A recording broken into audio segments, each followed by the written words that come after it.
सारे क्वेश्चन इसी पेपर से आप लोगों के बनेंगे। पूर्णांक के 70 नंबर का अगर इस क्वेश्चन पेपर के सारे क्वेश्चन तैयार कर लोगे तो आप लोग सामाजिक विज्ञान में 70 नंबर लेकर आने वाले हो। साथ ही साथ 10 नंबर का इस पेपर में मानचित्र भी आता है और मानचित्र भी आप लोगों को मैं बताने वाला हूं, इसलिए वीडियो को लाइक कर देना, चैनल पर नए हो तो चैनल को जरूर सब्सक्राइब कर लेना। इस पेपर को हल करने के लिए आपके पास समय दिया जाएगा 3 घंटे 15 मिनट। 3 घंटे 15 मिनट के अंदर इस पेपर को आप लोगों को हल करना होगा। सेम टू सेम आप लोगों का ऐसा ही फ्रंट पेज देखने को मिलेगा मेरे प्यार बच्चों। अनुक्रमांक यहाँ पे अपना डालकर यहाँ पे नाम अपना लिख लीजिएगा। नीचे जब आप बढ़ोगे तो मेरे प्यारों जो कोड भी याद कर लो, 825 DE कोड है। और नीचे जब आप बढ़ोगे तो यहाँ पे नोट दिया गया है, नोट पढ़ना बहुत ही ज्यादा कंपलसरी है। नोट में बोला है कि प्रारंभ के 15 मिनट पर छात्रियों को प्रश्न पत्र पढ़ने के लिए निर्धारित है। मतलब कि 15 मिनट आपको टाइम दिया जाएगा क्वेश्चन पेपर को पढ़ने के लिए और 3 घंटे में इस क्वेश्चन पेपर को सॉल्व करना होगा। निर्देश की अगर हम बात करें तो निर्देश आप लोगों को ध्यान से पढ़ना है। पहला निर्देश है कि सभी प्रश्न अनिवार्य है, मतलब इसमें जितने भी प्रश्न दिए गए सारे प्रश्न करना जो है वो अनिवार्य है। दूसरा कि इस प्रश्न पत्र के 2 खंड है, एक तो खंड अ दूसरा खंड ब, मतलब यह पेपर 2 खंडों में बना हुआ है, एक तो खंड अ में दूसरा खंड ब में।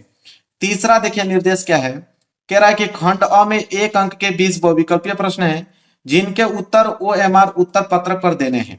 कहने का मतलब खंड अ में बहुविकल्पीय प्रश्न है। कितने बहुविकल्पीय प्रश्न है? 20 बहुविकल्पीय प्रश्न है और उनका उत्तर आपको OMR शीट पे देना होगा। अगला क्या है निर्देश, कह रहा है कि खंड अ के प्रत्येक प्रश्न का निर्देश पढ़कर केवल प्रदत्त OMR उत्तर पत्रक पर उत्तर दें। OMR उत्तर पत्र पर उत्तर देने के पश्चात उसे काटे नहीं तथा इरेजर अथवा व्हाइटनर का प्रयोग न करें। कहने का मतलब है कि खंड अ में जो बहुविकल्पीय प्रश्न है उनका उत्तर आपको OMR शीट पे देना है। 20 बहुविकल्पीय प्रश्न रहेगा। तो एक बार जब आपने OMR शीट रंग दिया, मान लीजिए ऑप्शन पहला है, अगर आपने ऑप्शन पहला रंग दिया तो उसको रंग दिया, उसको छोड़ दीजिए, न तो उसे काटना है न तो इरेजर के सहायता से उसे मिटाना है, न तो व्हाइटनर का प्रयोग करना है। इतना याद रखिएगा, जो आपने ऑप्शन रंग दिया उसको छोड़ दीजिए, चाहे वो गलत हो चाहे सही हो। इसके बाद अगला है कि प्रश्न के अंक उसके सम्मुख अंकित है।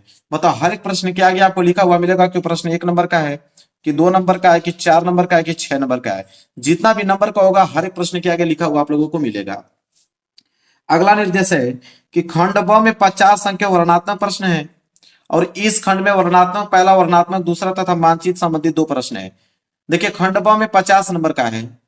वर्णनात्मक पहला में इतिहास भूगोल से प्रश्न रहेगा, वर्णनात्मक दूसरा में आपके नागरिक शास्त्र और अर्थशास्त्र के प्रश्न रहेंगे और साथ ही साथ मानचित्र संबंधित 2 प्रश्न रहेंगे। 5 नंबर इतिहास से, 5 नंबर भूगोल से मानचित्र पूछा जाएगा।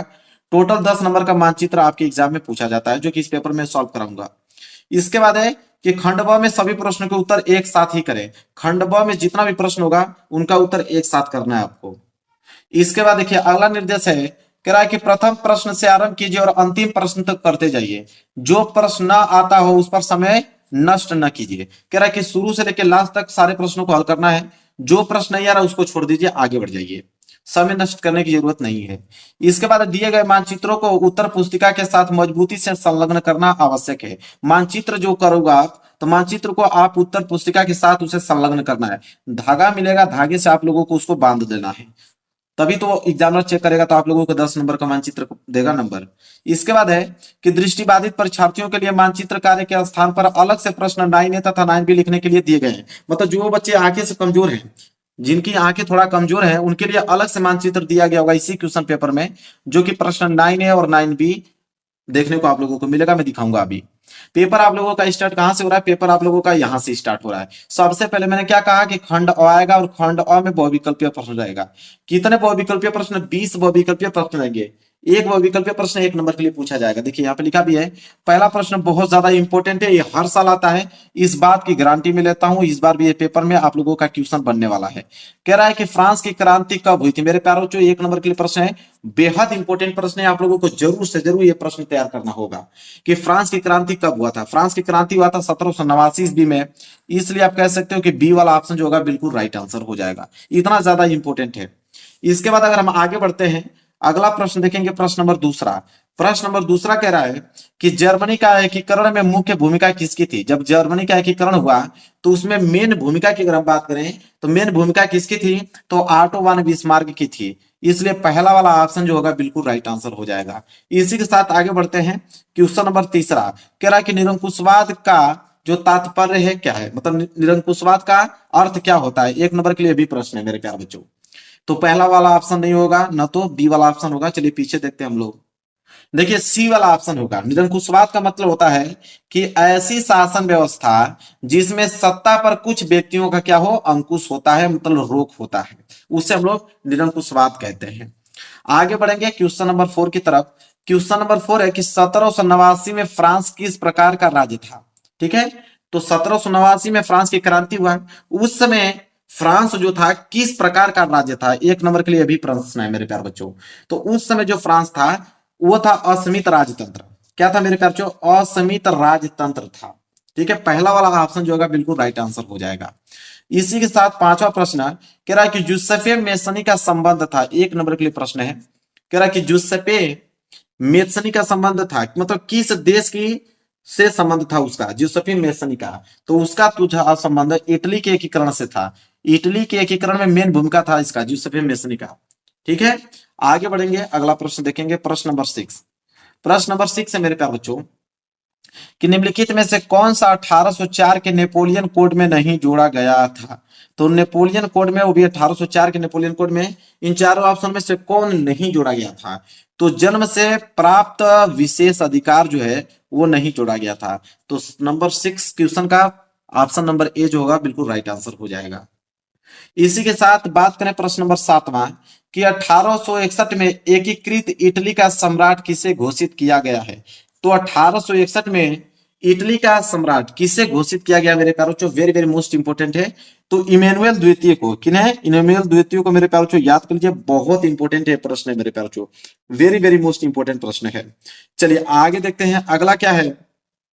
अगला प्रश्न है प्रश्न नंबर 8वां कि निम्नलिखित में से किसे 1871 में जर्मनी का प्रथम सम्राट घोषित किया गया है। तो 1871 में जर्मनी का प्रथम सम्राट किसे घोषित किया गया था, काइजर विलियम प्रथम को मेरे प्यारों चो। पहला वाला ऑप्शन जो होगा बिल्कुल राइट आंसर हो जाएगा। इसी के साथ आगे बढ़ेंगे क्वेश्चन नंबर 9 कि जलियांवाला बाग कांड में गोलियां किसने चलवाई। जो जलियांवाला कांड हुआ था उसमें गोलियां जो चला था वो किसने चलवाया था, तो जनरल डायर ने चलवाया था। डी वाला ऑप्शन जो होगा बिल्कुल राइट आंसर हो जाएगा। Very very most important question है, हमेशा पूछा जाता है मेरे प्यार बच्चों। 10वां प्रश्न है, ये तो बेहद इंपॉर्टेंट है, इस पे आप कंफर्म मानो कि प्रश्न आपकी एग्जाम में छपने वाला है कि चौरी चौरा कांड कब हुआ था। एक नंबर के प्रश्न है। तो चौरी चौरा कांड जो हुआ था सन 1922 ईस्वी में हुआ था। सी वाला ऑप्शन जो होगा बिल्कुल राइट आंसर हो जाएगा। इसी के साथ बढ़ेंगे, अगला प्रश्न, प्रश्न नंबर 11 कि जलियांवाला बाग की घटना कब हुई। एक नंबर के लिए भी प्रश्न है। तो जलियांवाला बाग जो घटना हुआ था मेरे प्यार बच्चों 13 अप्रैल सन 1919 को हुआ था। सी वाला ऑप्शन जो होगा बिल्कुल राइट आंसर हो जाएगा। क्लियर है। चलिए इसी के साथ आगे बढ़ेंगे क्वेश्चन नंबर 12 की तरफ। चलिए मेरे प्यार जो क्वेश्चन नंबर 12 देख लीजिए क्या है। कह रहा है कि वंदे मातरम गीत के लेखक कौन है। एक नंबर के लिए प्रश्न है।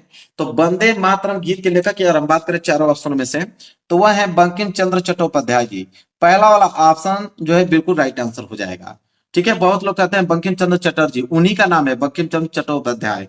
ठीक है, चलिए आगे बढ़ते हैं। प्रश्न नंबर 13 कि हिंद स्वराज पुस्तक के लेखक के, एक नंबर के लिए प्रश्न है मेरे प्यारे बच्चों, very very most important question है। हिंद स्वराज पुस्तक के लेखक, आप इसको इंपोर्टेंट मानिए, यह प्रश्न आपकी एग्जाम में बनेगा। महात्मा गांधी। हिंद स्वराज पुस्तक के लेखक कौन है, महात्मा गांधी। सी वाला ऑप्शन जो होगा बिल्कुल राइट आंसर हो जाएगा। इसी के साथ अगला प्रश्न क्वेश्चन नंबर 14 कि निम्नलिखित में से किसने बारदोली सत्याग्रह का नेतृत्व किया था। एक नंबर के प्रश्न है, बहुत इंपॉर्टेंट प्रश्न है। तो बारदोली जो सत्याग्रह हुआ था उसका नेतृत्व कौन किया था, तो सरदार वल्लभ भाई पटेल ने किया था। डी वाला ऑप्शन जो होगा बिल्कुल राइट आंसर हो जाएगा। आगे बढ़ते हैं अगला प्रश्न की तरफ। अगला प्रश्न है प्रश्न नंबर 15। देखिए प्रश्न नंबर 15 क्या है। कह रहा है कि भारत में जो राष्ट्रपिता कहकर किसको संबोधित किया जाता है। एक नंबर के लिए प्रश्न है मेरे प्यारे बच्चों। तो भारत में अगर हम राष्ट्रपिता की अगर हम बात करें तो राष्ट्रपिता किनको कहा जाता है, सबको मालूम होगा, महात्मा गांधी को। तो महात्मा गांधी का मतलब हो गया पहला वाला ऑप्शन, बिल्कुल राइट आंसर हो जाएगा। आगे बढ़ जाते हैं, प्रश्न नंबर 16 देख लीजिए क्या है। प्रश्न नंबर 16 मेरे प्यारे बच्चों कह रहा है कि स्वराज मेरा जन्म सिद्ध अधिकार है और मैं इसे लेकर रहूंगा। ये किसका कथन है ये बताइए। एक नंबर के लिए प्रश्न है कि स्वराज मेरा जन्म सिद्ध अधिकार है और इसे मैं लेकर रहूंगा, यह कथन किसका है। वेरी वेरी मोस्ट इंपोर्टेंट है। तो बाल गंगाधर तिलक का यह कथन था। किनका, बाल गंगाधर तिलक का। बी वाला ऑप्शन जो होगा बिल्कुल राइट आंसर हो जाएगा। आगे बढ़ते हैं अगले प्रश्न की तरफ, प्रश्न नंबर 17 की तरफ। चलिए मेरे प्यारे बच्चों अगला प्रश्न, प्रश्न नंबर 17 देख लीजिए क्या है कि भारतीय राष्ट्रीय कांग्रेस की स्थापना कब हुई थी। एक नंबर के लिए प्रश्न है। तो भारतीय राष्ट्रीय कांग्रेस की जो स्थापना हुआ था सन 1885 ईस्वी में।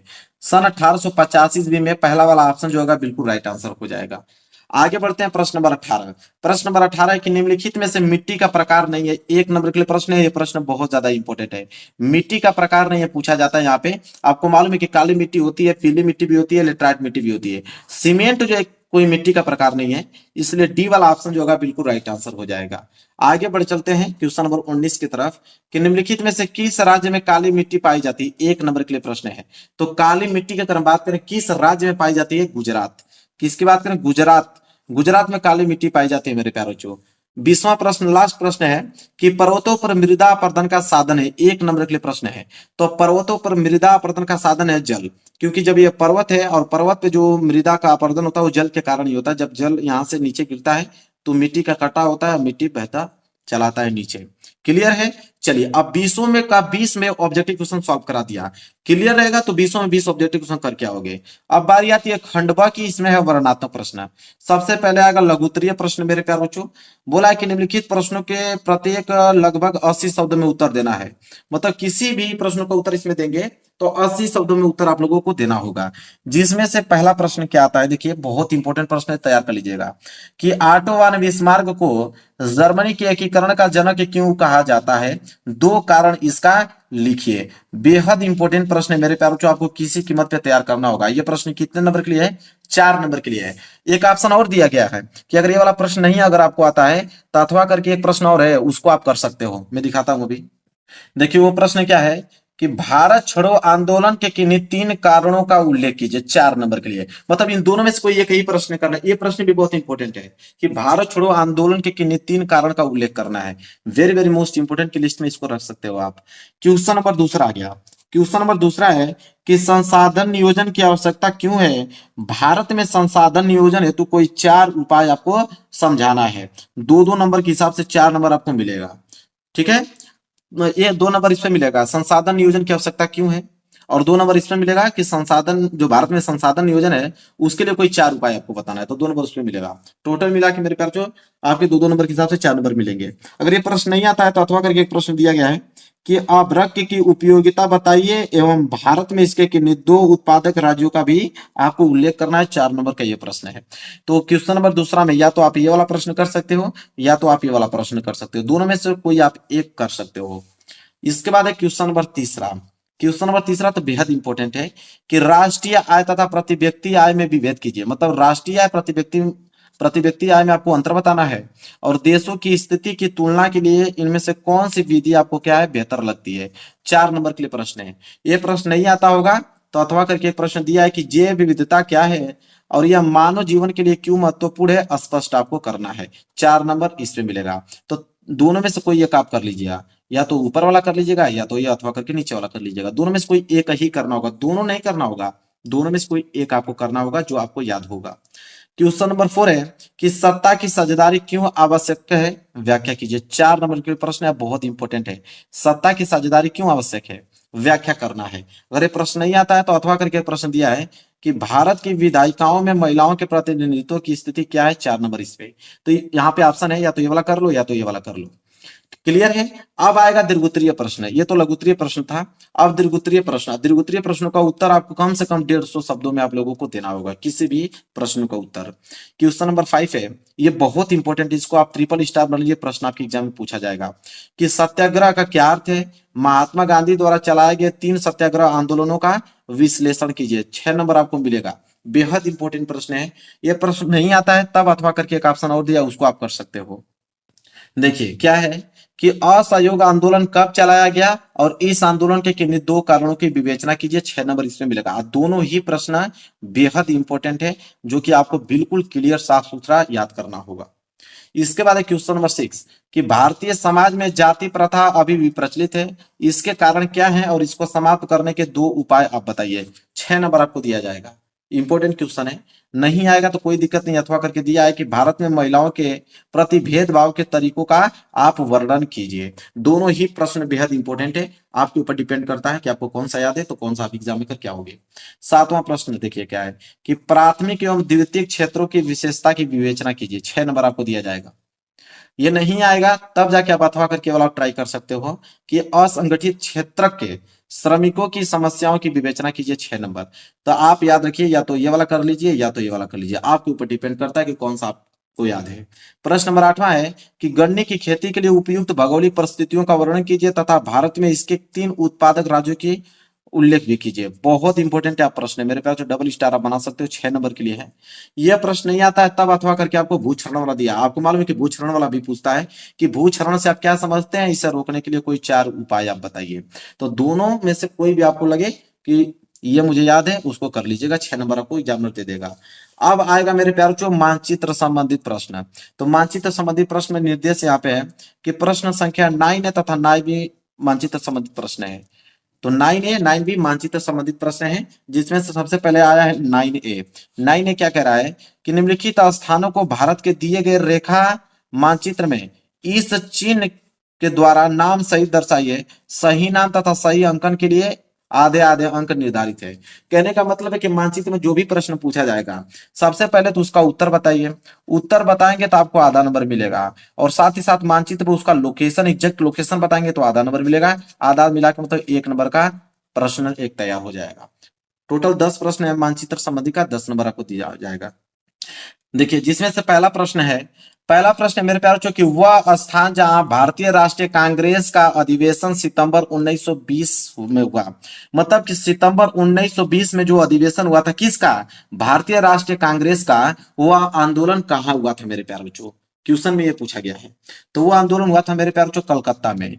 तो देखिए कलकत्ता तो आपने उत्तर लिख दिया, साथ ही साथ इसको आप लोगों को मानचित्र पे इसका लोकेशन आपको बताना होगा कि मानचित्र पर कलकत्ता क्या है। तो मैं एक अलग से वीडियो मानचित्र का बना दूंगा, वहां पे सब भी भरना आपको बता दूंगा कलकत्ता क्या है और गुजरात क्या है, गोरखपुर क्या है, लखनऊ क्या है, अमृतसर क्या है, जो भी लोकेशन है सब कुछ मैं बता दूंगा आप लोगों को।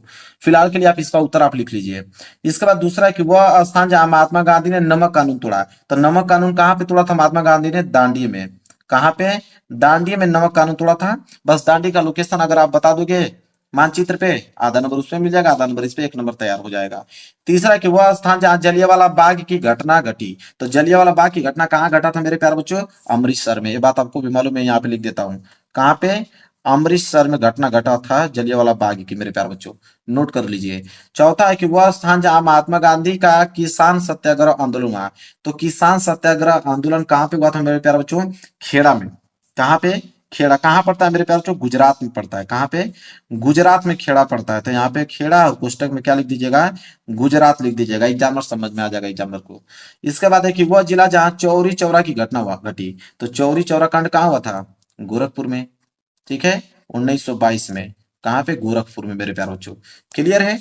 चलिए अब 9B, 5 नंबर का आप लोगों का समाप्त हो गया। 5 नंबर यहाँ है 9B कि दिए गए भारत के मानचित्र में निम्नलिखित को दर्शाइए। तो चलिए देखते हैं मेरे प्यारे बच्चों।